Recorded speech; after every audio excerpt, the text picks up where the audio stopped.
Assalamualaikum warahmatullahi wabarakatuh. Halo semuanya, kembali lagi di UNC Talks, Just Listen and Relax. Hari ini kita kedatangan seorang narasumber hebat, yaitu seorang founder dari PT yang lagi hits banget di Indonesia. Kenapa bisa hits?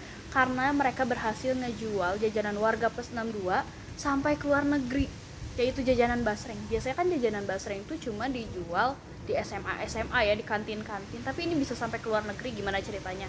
Kita tanya-tanya ke Kak Fadla Fuada. Gimana nih kabarnya Kak Fadla hari ini? Alhamdulillah baik. Alhamdulillah baik. Nah, buat kalian nih, info aja ya, siapa tahu gitu kalian mau tahu. Kita itu adalah teman SMA, kita alumni Man 1 Kota Bandung, guys. Nah, buat teman-teman yang di Man 1 Kota Bandung, halo. Nah, Kak Fadla, aku mau nanya awal-awalnya nih, kenapa nama dari PT ini tuh Awi Barokah Food, bukan namanya Kak Fadla gitu, kayak Fadla Barokah Food. Kenapa milihnya Awi ini? Jadi perusahaan kita nih punya 3 founder utama. Buat yang belum tahu, aku sebagai founder pertama, terus juga ada Mutiara, terus juga ada Arya Wiguna. Arya Wiguna. Kenal kan ya Arya Kenal dong, Wiguna? kenal. Mutiara juga aku kenal, Iya. karena Mutiara sama Awi tuh sebenarnya juga satu kelas. Terus juga Arya Wiguna kan dulu sering banget tuh ya dipanggil Awi. Karena Nah, namanya Arya Wiguna, jadi iya, Awi. jadi Oh Awi. iya, ingat. Nah, dia tuh sebagai yang menyatukan kita semua gitu dalam kerja sama perusahaan ini. Ya, jadi kita mau kayak meng-highlight dia sebagai founder utama dengan memberi nama perusahaan kita ini jadi Awi gitu. Nah. Terus Barokah sendiri itu kita jadikan kayak doa gitu lah ya buat perusahaan kita, semoga berkah gitu. Amin, semoga berkah selalu. Nah, terus kayak aku penasarannya, kenapa harus basreng yang kayak mungkin kan emang udah sering dimakan juga gitu di sekolah, apalagi kan zaman-zamannya SMA tuh jam istirahat apa-apa basreng gitu kan. Terus ditambah lagi minuman-minuman es cekek gitu. Nah, kenapa basreng gitu? Sampai keluar negeri lagi dijualnya nih. Ya kayak yang kita tahu lah ya, masyarakat Indonesia tuh suka banget makanan-makanan ringan gini, kayak keripik atau basreng, yang apalagi yang pedes-pedes gitu kan ya. Itu tuh favorit Indonesia banget. Nah, waktu itu kita merencanakan usaha apa yang bisa laris gitu dengan kemampuan kita yang terbatas istilahnya. Kita mikirin apa yang bisa dijadiin usaha. Nah, salah satunya tuh makanan ringan. Nah, kenapa milih basreng tuh? Basreng kan salah satu makanan yang gampang lah ya dibuatnya. Kayak buat yang nggak punya skill masak juga bisa buat basreng. Nah, gitu sih. Oh, oke. Terus basreng juga kan lagi viral-viralnya Viral, ya. di Indonesia gitu. Emang sih, lagi banyak yang jual, tapi kerennya ini PT ini berhasil sampai ke luar negeri. Nah, terus kayak aku penasaran aja sih, kayak kok bisa orang-orang luar tuh nyampe suka gitu sama basreng ini. Terus kayak apakah ada keunggulan dari bahan-bahannya sendiri nih sampai orang-orang suka? Jadi pertama, kalau yang kita tahu tuh basreng kayak di luaran gitu tuh kayak kurang higienis lah ya, istilah kita gak tahu ikan apa yang dipakai atau tepung apa yang dipakai. Nah, kita membuat basreng ini tuh dengan research mendalam, dengan ikan-ikan premium kayak salmon, tuna, kita semua jadiin inovasi dalam basreng kita ini. Terus juga dengan berbagai rasa, ada yang pedas atau mengikuti selera masyarakat lah. Nah, terus juga kita tuh mengutamakan kebersihan dalam produksi basreng kita ini.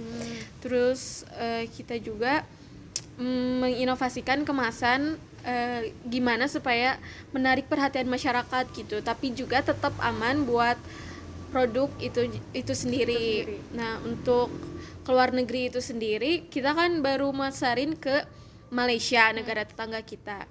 Nah, di sana tuh cita rasa kulinernya nggak jauh beda sama lidah Indonesia. ya. Ya, nah kebetulan juga makanan ringan ini tuh di sana ya laku keras gitu. Jadi kita masarin ke sana ya cukup diterima sama masyarakat di sana. Nah, aku kan biasanya kalau makan basreng tuh kecium ada amis-amisnya gitu. Apakah basreng ini sendiri ada amisnya nggak? Enggak dong, kita kan menggunakan kualitas premium gitu. Kalau mau coba bisa nih. Aku sih pengen ngebibita kalian aja ya sebenarnya.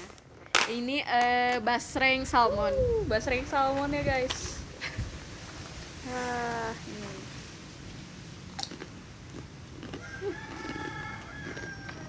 kriuk banget. Nggak ada amis-amisnya sama sekali loh. Iya. Enak banget lagi. Oke, lanjut ke obrolan, jangan kasihkan makan.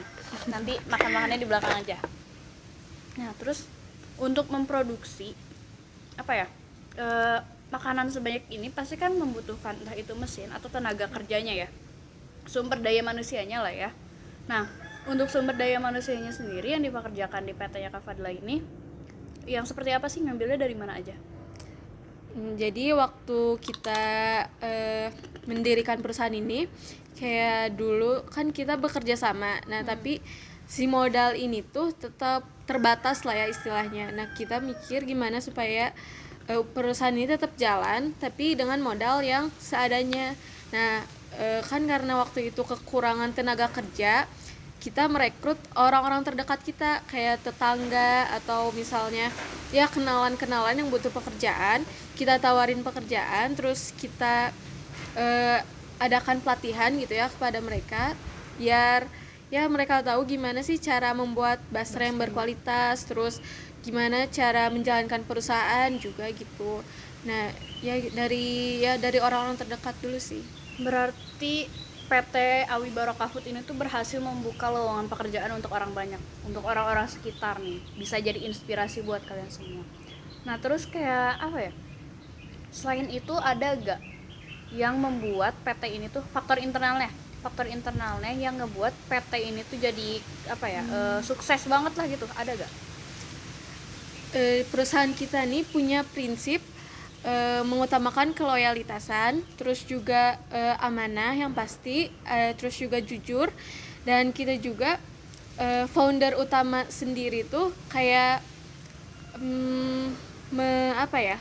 mewanti-wanti gitu kepada para pekerja supaya kita tuh memiliki rasa kekeluargaan gitu. Terus biar juga gak membeda-bedakan dari yang dari yang pekerja biasa sama tim atasan gitu. Biar juga biar nyaman gitu di perusahaannya. Terus juga yang menjadi kunci utama dari kesuksesan kita tuh dari tim produksi sama tim pemasaran, gitu sih.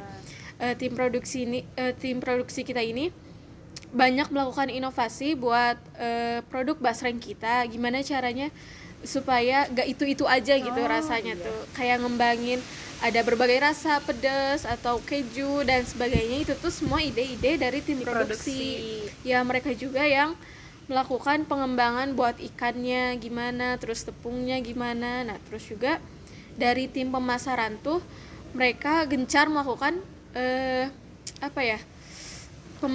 pemasaran kayak ke influencer gitu ya?